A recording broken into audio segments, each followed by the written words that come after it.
The best thing all of us seem to want is to be seen, to be for who we are, to be heard, and even to understand for myself at this moment, right now, this is who I am. And I think we offer a unique potential for this kind of experience. I don't think anything else in our culture offers us that same thing. Hancock Center is a center for dance movement therapy, and dance movement therapy is a form of psychotherapy that uses creative movement and functional movement to work on feelings. In a dance movement therapy session, we're interested in integrating not just the words, not just what people are talking about in terms of their issues or their emotions, but also their body and how they may be feeling physically about those feelings and emotions. All right. So let's see, the babies try their wings. We try to have as much supportive stuff here as possible, whether it's music, whether it's props, whether it's colorful scarves, whether it's cushions and mats, so that if what's going to help me is for me to get bodily in motion, that's going to be very invited here. We have an in-school program which we provide therapy to children that are identified as being victims of trauma or abuse. Then we also have a violence prevention program at the elementary school level in which it's more of a psychoeducational program. It's not considered therapy.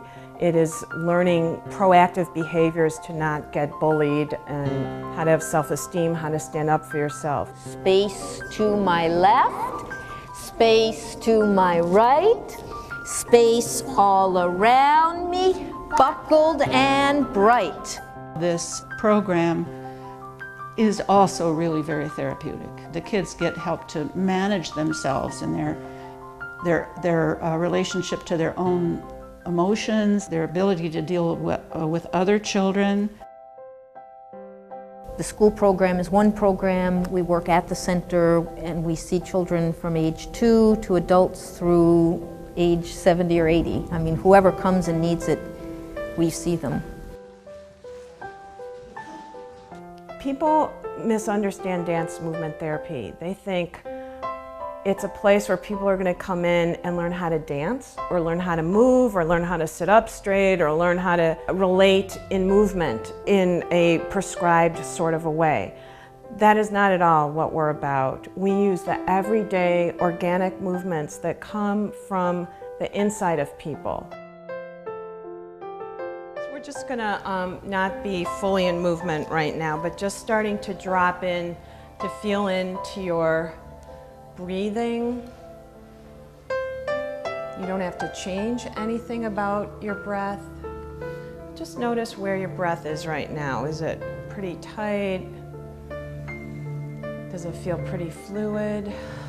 Yeah, and feel free to adjust or move your body in any way. You can cross or uncross your legs. I'll tell you about a group that I have this year. 4 kindergarten children, all dealing with violence in the home. And one of the girls in the group who was vocal about having anger but didn't show it, right, except when we played with the anger.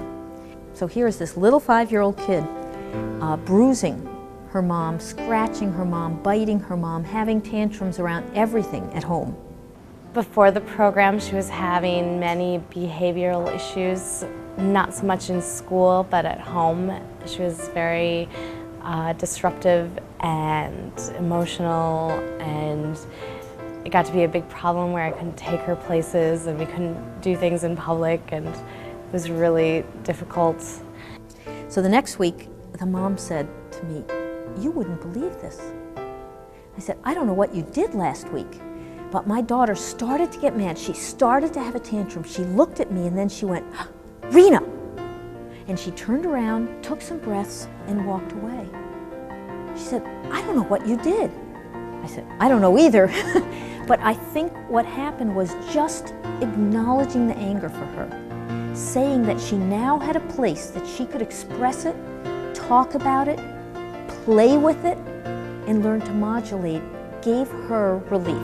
It's really cool. I mean, people laugh at us sometimes. A lot of people do, because you know, you see a little 5-year-old walking around being like, calm, calm. It's kind of funny, but I don't care. It certainly saves me a lot of headaches. I mean, our trips to the grocery store used to be like 3 hours long because we couldn't get through an aisle without a screaming fit, and now they're just normal.